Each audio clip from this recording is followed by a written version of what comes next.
好，我係民安隊山嶺搜救中隊第8分隊嘅陳俊賢。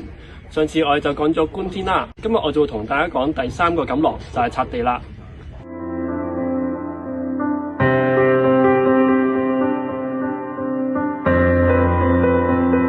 西高山係位於香港島西面薄扶林郊野公園入面，由山頂廣場出發，沿住夏力道經樓梯上，大概半個鐘頭就上到頂㗎啦。山頂嘅位置係可以望到維港兩岸，甚至係薄扶林同埋南丫島嘅景色，